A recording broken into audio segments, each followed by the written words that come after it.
आज मैं आप सभी के बीच एक ऐसी कहानी लेकर आई हूँ जिसे सुनने के बाद आपको यकीन नहीं होगा। लखनऊ की एक महिला जो अपने पति को इलाज के दौरान लखनऊ के एक मेडिकल हॉस्पिटल में एडमिट करवाने के लिए पहुँचती है, लेकिन जैसे इससे लगता है कि यह अपने पति के इलाज का खर्च अब नहीं उठा पाएगी, यह अपने पति को लेकर वापस अपने घर आना चाहती है। इसी दौरान वह जिस एम्बुलेंस से अपने पति को वापस घर लेकर आ रही थी,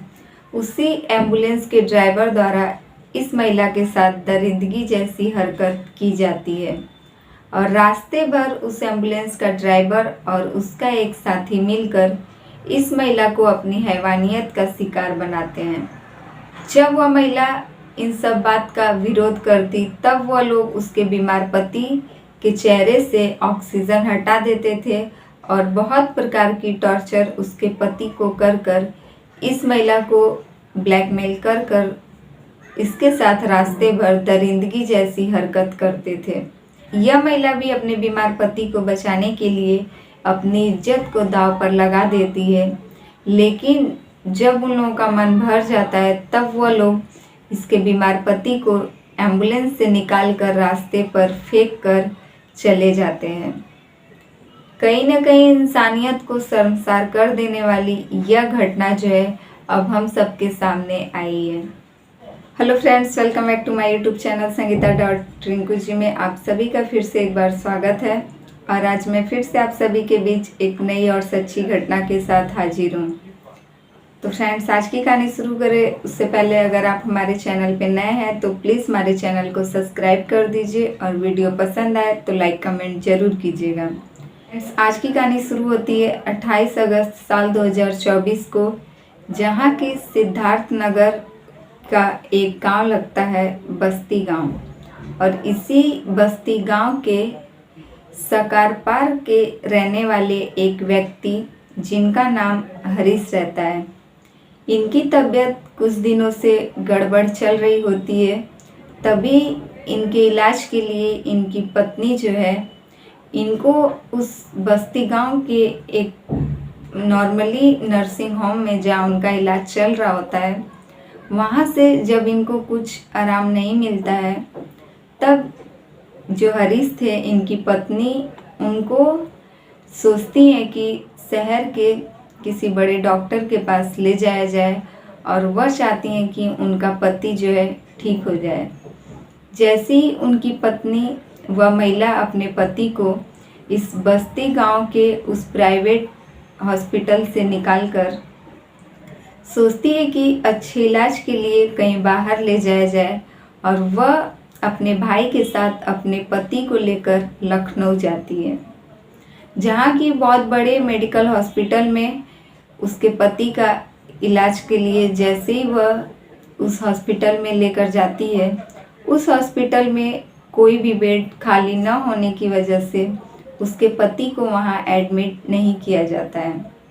वहां के कुछ डॉक्टर्स कहते हैं कि उनके हॉस्पिटल में इस टाइम बेड की सुविधा अवेलेबल नहीं है और वह अपने पति को लेकर किसी दूसरे मेडिकल हॉस्पिटल जाएं। जैसे ही वह महिला अपने पति को लेकर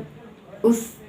जगह से दूसरे हॉस्पिटल के लिए निकलती है, जहाँ की उसे एक प्राइवेट हॉस्पिटल मिलता है, जिसमें वह अपने पति को एडमिट कर देती है। उसके पति को उस मेडिकल हॉस्पिटल में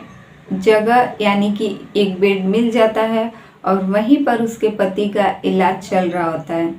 लेकिन कुछ ही दिनों में इलाज के दौरान उसके पति को वहाँ पर किसी भी प्रकार का आराम नहीं मिल रहा था। तभी उसका पति उससे कहता है कि वह उसे किसी दूसरे हॉस्पिटल ले जाए,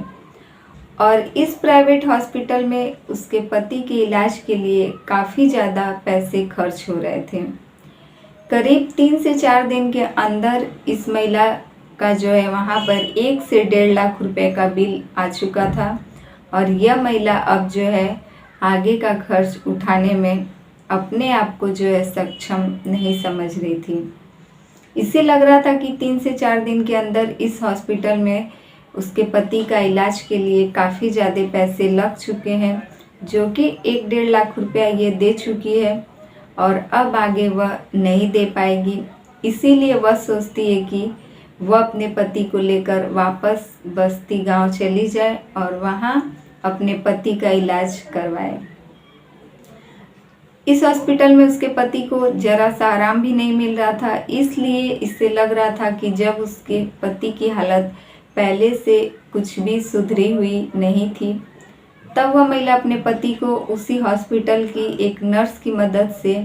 अपने पति का डिस्चार्ज पेपर तैयार करवाती है और उसी नर्स द्वारा इस महिला को एक प्राइवेट एम्बुलेंस का नंबर मिलता है और यह महिला उस प्राइवेट एम्बुलेंस से अपने पति और अपने भाई को लेकर घर यानी कि बस्ती गांव सिद्धार्थ नगर के लिए निकल पड़ती है।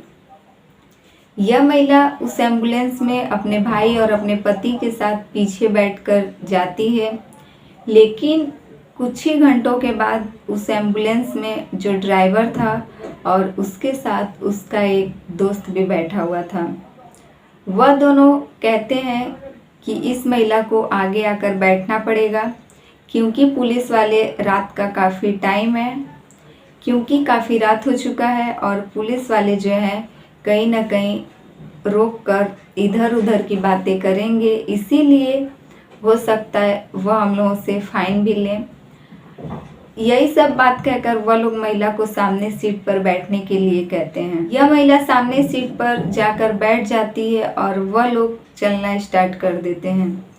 लेकिन कुछ ही देर के बाद वह एम्बुलेंस का ड्राइवर और उसका जो दोस्त था वह दोनों मिलकर उस महिला के साथ बदतमीजी करने की कोशिश करते हैं। जब यह महिला इस बात के लिए रोक टोक करती तो वह लोग अपनी हरकतों से बाज नहीं आते हैं और इस महिला के साथ बदतमीजी करना शुरू कर देते हैं।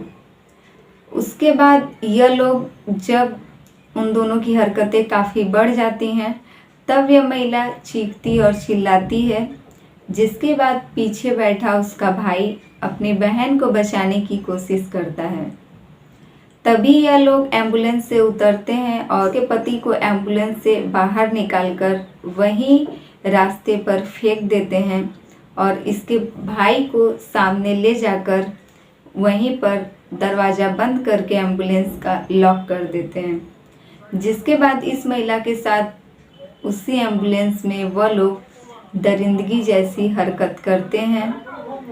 और उसके बाद उस महिला को भी वहीं छोड़कर चले जाते हैं। उस महिला का जो भाई था वह अपनी बहन को बचाने के लिए 112 नंबर पर कॉल करता है और जैसे ही वहाँ पर पुलिस पहुँचती है, वह उसके पति को, जिसकी तबीयत काफ़ी ज़्यादा ख़राब थी, उसके पति को एम्बुलेंस के ज़रिए एक सरकारी हॉस्पिटल में ले जाकर एडमिट करवाती है। पुलिस वाले जो है उस महिला और उसके भाई को अपने साथ थाने लेकर जाते हैं और उस महिला से पूरी घटना के बारे में पूछताछ करते हैं, लेकिन इस बस्ती गांव के जो पुलिस वाले थे सिद्धार्थ नगर के, यह लोग उस महिला की शिकायत दर्ज करने से साफ साफ इनकार कर देते हैं। वह लोग कहते हैं कि आपके साथ यह घटना जहाँ हुआ है, आप लोग वहीं के थाने से मदद लीजिए। बस्ती गांव के पुलिस वाले इस शिकायत को दर्ज करने से मना कर देते हैं, जिसके बाद यह महिला वापस लखनऊ पहुंचती है, क्योंकि लखनऊ वह अपने पति को एडमिट की थी और वहीं से एम्बुलेंस लेकर यह सिद्धार्थ नगर के लिए वापस आ रही थी। तभी यह महिला अपने भाई के साथ लखनऊ पहुंचती है और वहां के पुलिस थाने में इन सब घटना की शिकायत दर्ज करवाती है, लेकिन पुलिस वाले जो है अभी तक सिर्फ उस एम्बुलेंस ड्राइवर का जो दोस्त था उसे ही गिरफ्तार किए हैं और एम्बुलेंस ड्राइवर जो है अभी तक पुलिस के गिरफ्त में नहीं आया है। यह महिला अब चाहती है कि ड्राइवर और उसका दोस्त मिलकर इस महिला के साथ जिस प्रकार दरिंदगी की हरकत किए हैं, इस महिला को सिर्फ अब इंसाफ चाहिए। कहीं ना कहीं इस महिला की मजबूरी का फ़ायदा उठाकर उन लोगों ने इस महिला को अपना शिकार बनाया है। जब यह महिला रोकने की कोशिश करती थी, तब वो लोग इसके पति जो काफ़ी ज़्यादा बीमार थे, उनके मुंह से ऑक्सीजन जो उनके पति को दिया जा रहा था, वह ऑक्सीजन भी साइड कर दे रहे थे और वह लोग इस महिला के पति को अपना टारगेट बनाकर ब्लैकमेलिंग के जरिए इस महिला के साथ रास्ते भर हैवानियत जैसी हरकत करते आए। तो फ्रेंड्स, ये रही आज की कहानी अच्छी लगे तो प्लीज़ हमारे वीडियो को लाइक कमेंट जरूर कीजिएगा, और हमारे चैनल पे नए हैं तो प्लीज़ हमारे चैनल को सब्सक्राइब कर दीजिए। फिर मिलेंगे आपसे ऐसे ही दूसरी सच्ची घटना के साथ।